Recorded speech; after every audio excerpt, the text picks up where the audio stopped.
How have Canadians reacted to the news of Justin Trudeau intending to resign? As you would expect from pretty much any major political event, people are a bit divided. In this video, I want to hear from both sides. I want to hear what supporters of Justin Trudeau and/or the Liberal Party have to say about it, and I want to hear from Canadians who support his opposition. This video is a two-parter. We're going to look at some personal anecdotes, and then we're going to look at some data. So, without further ado, let's take a listen to what the people have to say. I'm a little afraid for who's going to be coming in next. I know the vote won't be right away, but it will be coming, a sooner election than October, which means most likely Conservatives will get in. With Trump being in America, I think that's really scary. And women's rights, I am horrified, to be honest with you.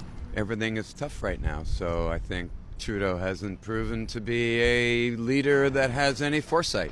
So, time for a change. Time to give someone else the opportunity. I think at this point, there's a vast majority of Canadians that are looking for some form of a change. People will place a lot of blame on Trudeau for what has transpired over the last 10 years. Some of it may be justified, other parts of it probably not. Just like any high-ranking political leader, they're the first ones to take the blame when anything goes wrong in the country. Doesn't matter what party they're from, doesn't matter what their policies support. If anything goes wrong, everyone points the finger at them. I mean, just look at what's going on in California. Because of the wildfires, people are calling for the mayor to resign. Yes, she may have cut funding to the firefighting squad. Yes, she may have done this or done that, but it's a crazy natural disaster. In my opinion, that's like blaming the mayor of Miami for a hurricane hitting Miami.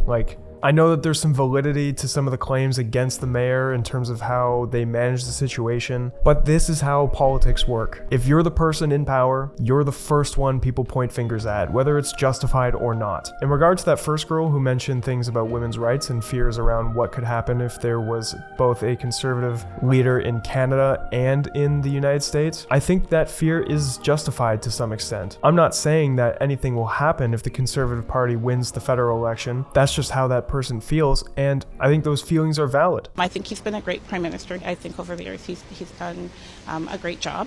I think potentially he's maybe stayed a term too long, and Canadians are ready for a change. It's just with the world in so much unrest, to have so much political unrest coming to Canada as well is probably a little bit concerning for me. Canadians are just not happy right now. I actually have this debate with some of my friends all the time. I'll go to the United States once or twice a year, anywhere from Illinois to Maryland or Texas, and in my experience in the States, across the board, it feels like Americans are nicer than Canadians. This is my personal anecdotal experience, but because of how much political unrest and discontent there is with the cost of living in Canada, I feel like everyone is just so sad, not happy, not content with how things are going. You walk down the street and people are not smiling. When I was in Illinois, I popped off the highway to a random restaurant and two grandmas opened the door for me. I looked at them, I was like, yo, I'm supposed to be the one opening the door right now. It feels like in Canada right now, no one's gonna be holding the door open for me. In fact, I feel like people will just let the door slam in front of me.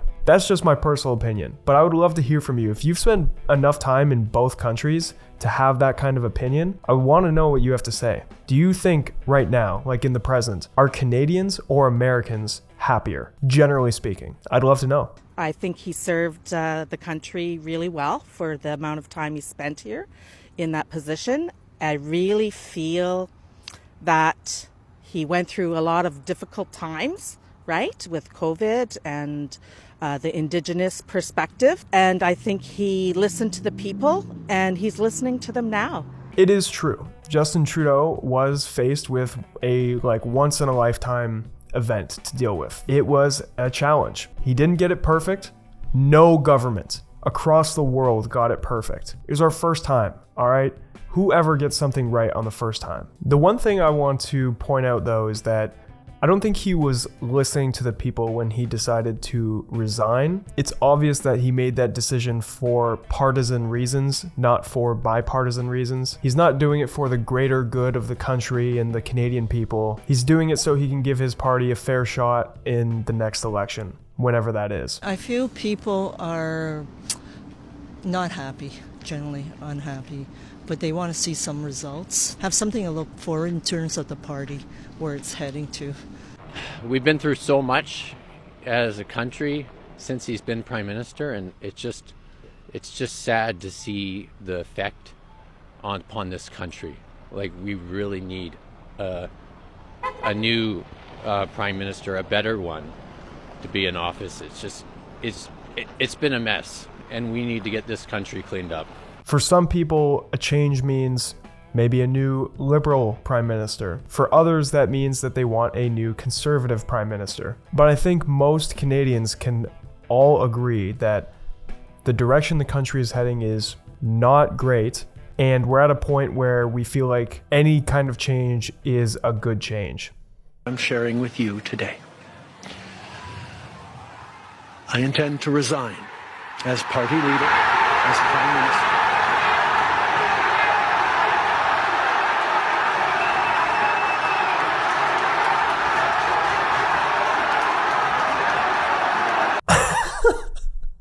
Oh my god. Yeah, I mean, it's definitely no surprise that there's a big group of people that are screaming from the rooftops in excitement that Trudeau has decided to resign. That definitely is happening. Gotta admit though, this meme's pretty funny, and I can appreciate the attention to detail because everyone who had their phone out also had the resignation on their screen as well. Well done. I don't even know what's going on anymore. I feel like for people that haven't been paying attention to the political news, the news of Trudeau resigning has got to be a complete shell shock moment. I know it's hard to imagine that someone could live their life and not pay attention to politics in this country, but there certainly are people. I don't know how to feel. He didn't do as well as we needed, but I'm scared of the alternatives. We're in an awkward position. This is the reality that a lot of Canadians are looking at right now. They're happy that Trudeau's gone, but they're not really stoked by what they're looking at in terms of the other candidates. There's a lot of name calling in Canadian politics. I don't know anything he did, but he seems chill. This is what I mean. There is for sure people who are just not clued in on what is going on politically, and I can understand. I mean, Canadian politics is a damn charade, an absolute gong show. It's kind of embarrassing. Official languages, the document that was referred to. I've seen so many videos of Canadian politics out of context, and it's something. Top 3 reasons Canada's Prime Minister Justin Trudeau is resigning. Number 3 are Donald Trump's tariffs. Immediately, no. I know Donald Trump and his tariffs are unrelated to the topic of this video, but I am so tired of hearing about this. I can't believe people are taking this as seriously as they are. If Trump slaps a 25% tariff on us, that hurts them just as much as it hurts us. This is classic Donald Trump 101. He does not want to slap 25% tariffs on Canada. He's using it as a negotiation tactic, more so as a threat to get closer to something that he wants. He's anchoring high, really high. He's gonna work back down to something that he actually wants. Straight out of his book. Textbook Donald Trump play. So no, these tariffs are not why Trudeau resigned. Not even close. Number 1, a big reason why he's resigning is he just has really low opinion polls. Well, he got there in the end. The reason his party turned on him is because his polling is really bad. So let's start looking into some of the data. This chart here tracks Justin Trudeau's approval rating, and it goes back all the way to around 2015 when he was first elected. As you can see, his disapproval rate is the highest it's ever been, currently sitting above 70%, meaning that 70+% of Canadians do not want him in power, don't want him to lead the country anymore. This chart here breaks down his approval rating on a province by province basis. For some reason, they have opted to not include the territories. Not my data. All right, I'm sorry. But you can clearly see that Alberta and Saskatchewan have basically always disliked Trudeau, while the rest of Canada, you can see, has just been on a basically downward trend for a long time. And now all provinces can pretty much agree on one thing, and that's that we don't want Trudeau in office anymore.